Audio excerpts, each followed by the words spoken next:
children were growing up, especially during the school holiday, or even forget the holiday, after school, they have a community center they all go to after school until the parents come and collect them. And during the holidays, they have a holiday club. Okay. In the same community center. So you know where your child is.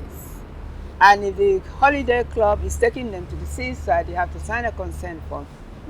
You know where they are in that room. If they're going swimming with it, you know they're going swimming. So you always know in advance where they are or what they're doing. So, but these days, I don't think children actually respect their parents that much. So you think there's been a change in parenting styles, yes. in controlling the kids? Yes. In my opinion, yes. Okay, and that translates into kids having more time, probably not doing well. Not doing well at school, and maybe parents are not monitoring what they're doing at school. When my children were growing up, when they come back from school, and I come back from work, because I had to work full time. So we go through their day first. That's what we do in my house. We go through their day.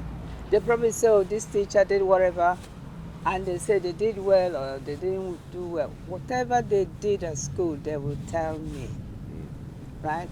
And I also tell them my day. So this is how we lived in my house.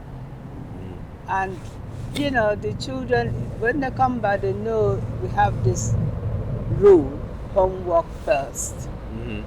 Homework first. So either they stay in their room to do their homework, or they come down to the kitchen with the big table to do their homework. Yeah. But when they finish their homework, they can watch TV. Until then, no TV.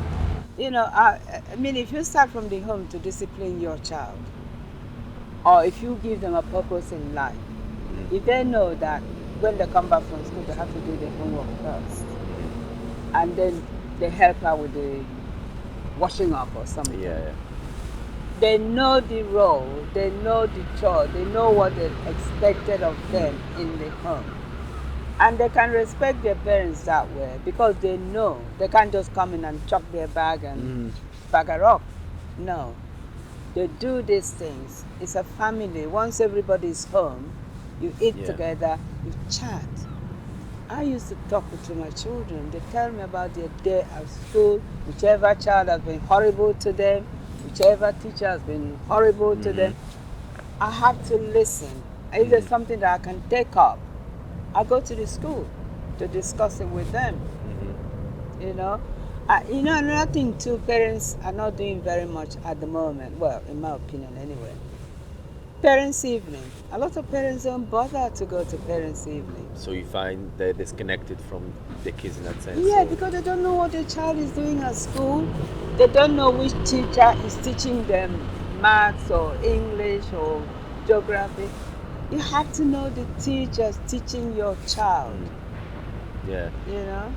So you find that there's the support around them, but they're just not using them. They're not using them. Yes, there's support, but they're not using them. Because the community centers have the clubs, they have the activities, but they're just not engaging and guiding the kids. The kids to do it. Yes. In my opinion, anyway. Yes. Yeah. Yes. Oh, do you know? An idea popped into my head the other day about how elderly people can communicate with the younger people. I don't know. There's so many in this country. There's so many laws and rules and regulations. Because you can adopt a child, not adopt. You know what I mean? You can like I'm old, and school children come to use the community center when we've used it. So we always have to vacate by 3 o'clock because that's when school children who are after school club come to use it. So I mean, they should have a system whereby I'm elderly, you're young, I can adopt you, not in paper, me signing anything, but I can adopt you in the sense that I'll be interested in what you're doing in your life. I can encourage you, we can communicate.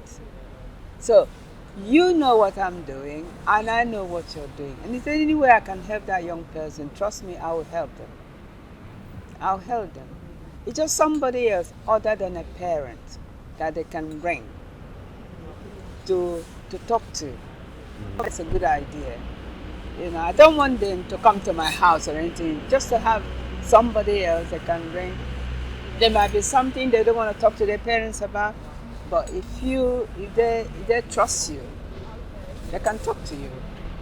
So almost like a godmother, a mentor, a Something like that. buddy. Yeah, something like that. But elderly, somebody my age or maybe not my age, younger. You know what? Somebody elderly that they can who have life experience. They can just be free to talk to, and then you can offer them encouragement as well. Especially for disadvantaged No, seriously, children for or me, I think it would be good to help these children that they know there's somebody at the end of the line they can ring and say, oh, by the way, that happened at school. I promise so, don't worry about it. Do this. I can offer a little bit of advice, and to just encourage that person because that's what a lot of children lack. They don't have somebody they can call or they can rely on to help them if they don't want to talk to their parents